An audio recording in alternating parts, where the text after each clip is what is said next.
அனைவருக்கும் ஆனந்தமான இறைவணக்கம்.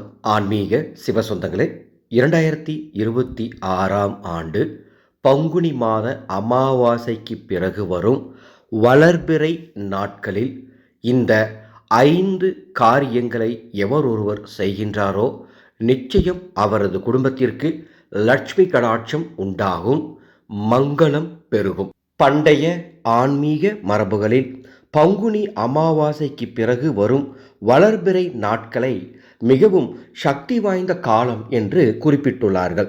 எனவேதான் பங்குனி மாத அமாவாசைக்கு பிறகு வரும் வளர்பிறை நாட்களில் சில எளிய ஆன்மீக வழிமுறைகளை செய்வதன் மூலம் நமது வீட்டில் பணமும் நிம்மதியும் தங்கும் என்று ஆன்மீக குருமார்கள் சொல்லுகின்றார்கள். அந்த வகையில் 5 விஷயங்களை நான் உங்களுக்கு சொல்லித்தர போகிறேன். இந்த 5 விஷயங்களை பங்குனி மாத அமாவாசைக்கு பிறகு, அதாவது 19/3/2026 முதல் 31/3/2026க்குள் இந்த 5 ஆன்மீக விஷயங்களை, காரியங்களை செய்து கோடீஸ்வர வாழ்க்கை வாழ உங்கள் அத்துணை பேரையும் அழைக்கின்றோம். முதலாவது விஷயம், அதிகாலை நேர தீபம். இந்த நாட்கள்ல வாய்ப்பு கிடைக்கும் போதெல்லாம், முடிந்தா தினமும் அல்லது வாய்ப்பு கிடைக்கும் போதெல்லாம் அதிகாலை நேரமான 4 மணிலிருந்து 5 மணி வரை உங்கள் வீட்டு பூஜை அறை 3 தீபங்கள் ஏற்ற வேண்டும். முப்பெரும் தேவிகளை குறிக்கும் விதமாக கிழக்கு திசை நோக்கி அதிகாலை எழுந்து குளித்துவிட்டு நெற்றியில் திலகமிட்டு பூஜை அறையில் இந்த 3 தீபங்கள் ஏற்றுங்கள். இந்த 3 தீபங்களும் ஏற்றுவதற்கு நமது ஆனந்தொளி அறக்கட்டளையின் மந்திர சக்தி தீப எண்ணெய் இருந்தால் ரொம்ப விசேஷம். அதை ஊற்றி தீபமேற்றுங்கள், அல்லது நல்லெண்ணெய் ஊற்றி தீபமேற்றுங்கள். அவ்வாறு தீபமேற்றி 1 டம்ளர் சுத்தமான தண்ணீர் சுவாமிக்கு பிரசாதமாக வைத்து ஓம் என்ற பிரணவ மந்திரத்தை 21 முறை உச்சரிக்கும் பொழுது நிச்சயம் பிரபஞ்ச சக்தி உங்களுக்கு சாதகமாக செயல்படும். செய்து பாருங்கள். நீங்கள் செய்யும் ஒவ்வொரு நாள்லையும் அதனுடைய மாற்றத்தை அன்றே உணர்வீர்கள். இரண்டாவது ஆன்மீக விஷயம், வெள்ளிக்கிழமை லக்ஷ்மி தேவி அழைப்பு. பங்குனி மாத அமாவாசைக்கு பிறகு வரும் வளர்பிறை திதியில் 20ஆம் தேதி மற்றும் 27ஆம் தேதி ஆகிய 2 வெள்ளிக்கிழமையிலும் மாலை 6 மணிக்கு மேல் உங்கள் வீட்டு பூஜை அறையில் வடக்கு திசை நோக்கி 9 தீபங்கள் ஏற்றி வையுங்கள்.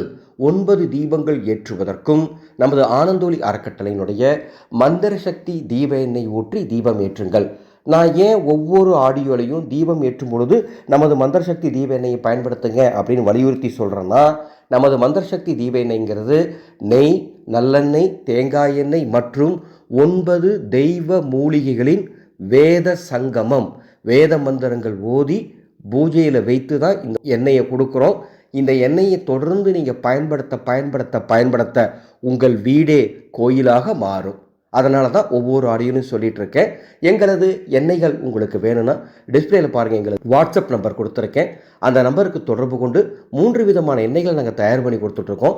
எந்த எண்ணெய் வேணாலும் நீங்கள் பதிவு பண்ணி வாங்கிக்கலாம். குறிப்பு, இந்த எண்ணெய்களின் விற்பனை மூலம் கிடைக்கும் தொகை எங்களது அன்னசேவா குழுவுக்கு பயன்படுத்தப்படும். 9 தீபங்களை வெள்ளிக்கிழமையில ஏற்றி சிகப்பு நிற மலர்களை கையில் வைத்துக்கொண்டு ஓம் மகாலட்சுமி தாயே போற்றி அப்படின்னு 54 முறை 20ஆம் தேதி 27ஆம் தேதி மாலை 6 மணிக்கு மேலே செய்யுங்க. அன்னை மகாலட்சுமியின் பரிபூர்ணமான அருளை பெற்று மகிழ்ச்சியாய் வாழுங்கள். அடுத்ததாக 3வது விஷயம், துளசி பூஜை. இந்த குறிப்பிட்ட வளர்பிறை நாட்கள்ல உங்களுக்கு நேரம் கிடைக்கும் பொழுது உங்க வீட்டில் துளசி மாடம் இருந்தா காலை அல்லது மாலை நேரத்தில் அந்த துளசி மாடத்திற்கு முன்பாக தீபம் ஏற்றி 9 முறை வலம் வந்து துளசி வழிபாடு செய்யலாம். ஒருவேளை துளசி மாடம் இல்லை அப்படின்னா காலை அல்லது மாலை நேரத்தில் ஒரு சிறிய தட்டில் துளசி இலைகளை வைத்து பூஜை அறையில் ஓரிடத்தில் வைத்து விடுங்கள். வைத்துவிட்டு அதற்கு முன்பாக 5 தீபங்கள் வடக்கு திசை நோக்கி ஏற்றி ஓம் துளசி தாயே போற்றிவோம் அப்படின்னு 54 முறை இந்த வளர்பிறை நாட்களில் எப்போ உங்களால் இதை செய்ய முடியுமோ, குறைந்தபட்சம் ஏதாவது ஒரு நாள் தேர்ந்தெடுத்துனாச்சும் இந்த துளசி பூஜையை செஞ்சிருங்க. பல அற்புதங்கள் நடக்கும். வழிபாடு முடிஞ்சதும் அந்த துளசியை பிரசாதமாக வீட்டில் இருக்க அத்தனை பேருக்கும் தரலாம். அடுத்ததாக நாலாவது விஷயம் ரொம்ப சூட்சமமான ஒரு விஷயம் சொல்லித்தர போகிறேன். அதற்கு முன்பாக ஒரு ஆன்மீக அறிவிப்பு. ஒவ்வொரு வருடம் அட்சய திருதிய நாள்லையும் நாம் ஏதாவது ஒரு விசேஷமான ஆன்மீக வழிபாடு செய்வோம். அந்த வகையில் இந்த வருடம் அட்சய திருதி எப்போ வருதுன்னா ஏப்ரல் 20ஆம் தேதி வருது இல்லையா? அந்த அன்னைக்கு உலகத்திலேயே முதல் முறையாக இதுவரை நீங்கள் எங்கும் கேட்டிராத கற்றீராத ஒரு தாந்திரிக வித்தையை சொல்லித்தரப்போகிறேன். தச மகா வித்யா தேவிகளில் 10வது தேவதையாகவும் தாந்திரீகத்தில் லக்ஷ்மியாகவும் விளங்கும் அன்னை கமலாத்மிகா தேவியினுடைய தாந்திரிக உபாசனை வாட்ஸ்அப் குழு மூலமாக ஆடியோ மெசேஜ் மூலமாக 11 பாடங்களாக அன்று கற்றுத்தரப்போகின்றேன். இதில் எந்த விரதமும் கிடையாது, எந்த கட்டுப்பாடும் கிடையாது, இதற்கு எந்த தீட்டும் கிடையாது, பெரிய பெரிய பிரம்மாண்டமான பூஜைகளும் கிடையாது. எளிய தாந்திரிக வழிமுறைகளை ரகசியத்தை முதல் முறையாக வாட்ஸ்அப் மூலமாக சொல்லித்தரப்போகிறேன். டிஸ்பிளேல எனது வாட்ஸ்அப் நம்பர் இருக்குது, அந்த நம்பருக்கு தொடர்பு கொள்ளுங்கள். இந்த வகுப்பினுடைய பதிவு கட்டண விவரங்கள் வழங்குகின்றேன். சரி, வாங்க 4வது விஷயத்துக்கு போகலாம். 4வது விஷயம், இந்த வளர்பிறை நாட்களில் காலை எழுந்தவுடன் முதல் வேலையாக உங்களது உள்ளங்கையை 2 உள்ளங்கைகளையும் பார்த்து ஓம் தனதா வசி வசின்னு 3 முறை சொல்லிட்டு அதன் பிறகு உங்களது அடுத்த கட்ட பணியை நீங்கள் பார்க்க போகணும். இதை ஒவ்வொரு நாளும் செய்யலாம், எளிமையாக செய்யலாம். நீங்கள் எந்த நேரத்தில் எழுந்தாலும் சரி, எழுந்தவுடன் ஓம் தனதா வசி வசின்னு உள்ளங்கையை பார்த்து 3 முறை சொல்லிட்டு அடுத்த கட்ட வேலையை பாருங்கள். அடுத்தது 5வது இறுதி ஆன்மீக விஷயம், ரொம்ப அருமையான பலன் தரக்கூடிய விஷயம். வளர்பிறை நாட்களில் 11 பேருக்கு அன்னதானம் செய்வது என்பது இறையருளை பெற்றுத்தரும்.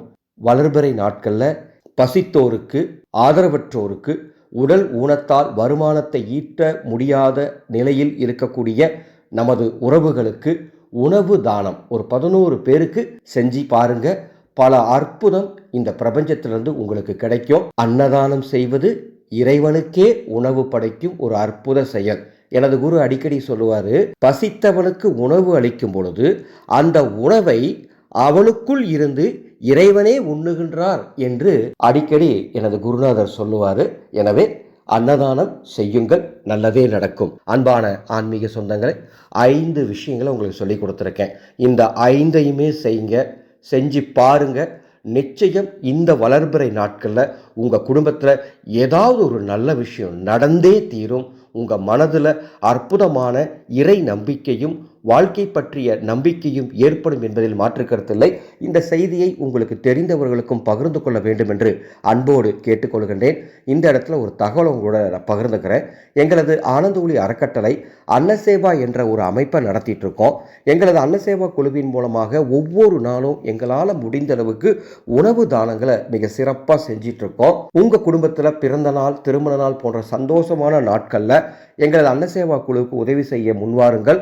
உங்கள் குடும்பத்துக்காக நாங்கள் அத்துணை பேரும் கூட்டு பிரார்த்தனை செய்து அன்னதானத்தை சிறப்பாக உங்கள் சார்பாக செய்கின்றோம்.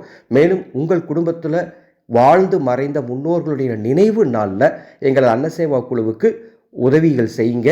அந்த நாளில் உங்கள் முன்னோர்களுக்காக பிரார்த்தனை செய்து சிறப்பு அன்னதானங்களை நாங்கள் செய்ய தயாராக இருக்கின்றோம். வாருங்கள், சேர்ந்து அன்னதானம் செய்வோம். மீண்டும் அடுத்த ஒரு பதிவில் சந்திக்கின்றேன். ஆனந்த மலரட்டும், ஆனந்த ஒளி பரவட்டும்.